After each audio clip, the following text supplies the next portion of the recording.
show in particular had great meaning to me. Julia, starring Diane Carroll. This show was about a single mom, a working mom, raising a 6-year-old son, Corey. At the time, I was 4 years old, being raised by a single mom who was also working. This show had great resonance for me. At the time, I was the only child in my kindergarten class that was being raised by a single parent. The second reason this show was so important to me was that I was totally in love with Diane Carroll. I thought she was the most beautiful woman in the world. Actually, I thought she was the second most beautiful woman in the world. The first, if you ask any 4-year-old, is their mother. So this is me at age 4 with my mom. The following August, I was turning 5. And my mom thought, what a great idea. Let's celebrate Russell's birthday in Vegas.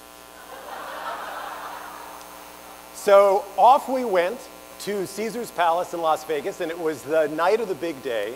And we get all dressed up, and we head in to the ballroom, and we sit down at a table right down front. I remember like it was yesterday. There was a candle on the table, red leather, banquet. And the lights went down, the music started to swell, and out she came, Diane Carroll.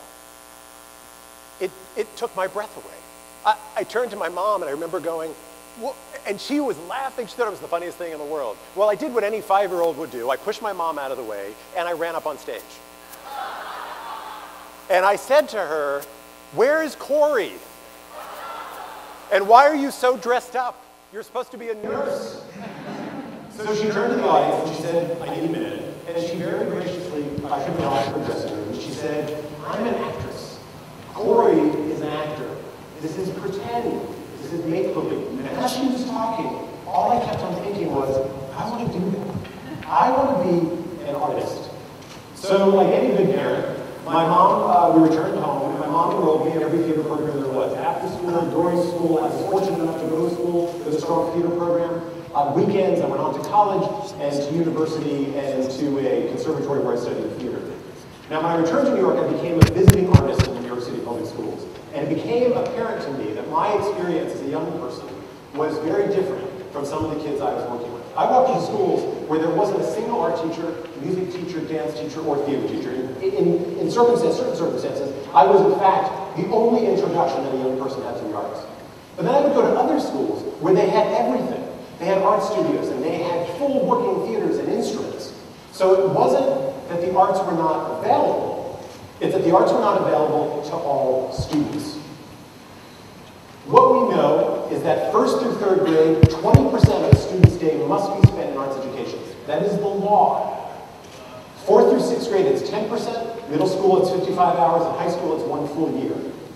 You can be sure that we are not even close to meeting that state mandate. We also know that the arts and arts-related industries in New York is a $22.1 billion business. That is a huge number. Now, I am not advocating for our graduates to go on to become artists. What I'm advocating for is that our graduates go on to think like artists. Artists are incredible thinkers. They're smart, they're imaginative, they're creative, they're good problem solvers. They are what's going to keep us competitive in this global economy. Currently, what we're really good at these days is getting kids to be good at taking tests. Well, there's not much of a future in that.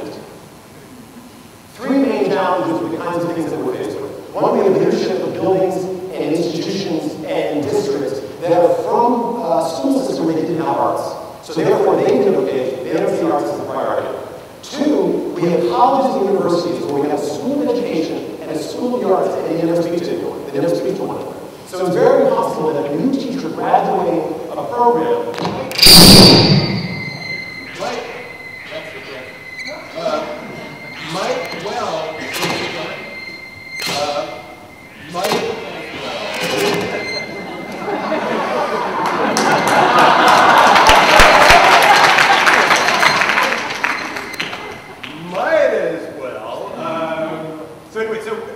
teachers are graduating not understanding the importance of the artist. And also, honestly, we have artists who are not particularly good at articulating the value of their work to an outside audience. So those things are not insurmountable. We can handle those 3 things. There's a principal that I work with who, as the teachers walk into his building every day, he says to them, would you send your child to this school?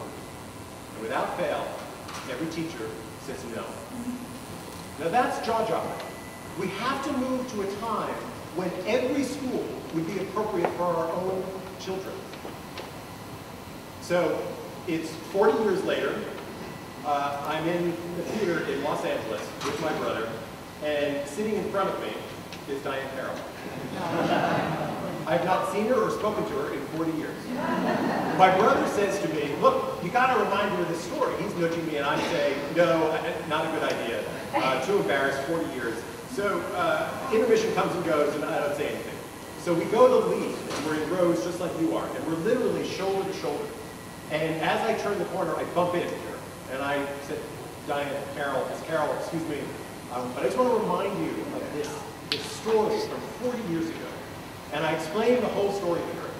And she turns to me, and she says, what a nice memory for you.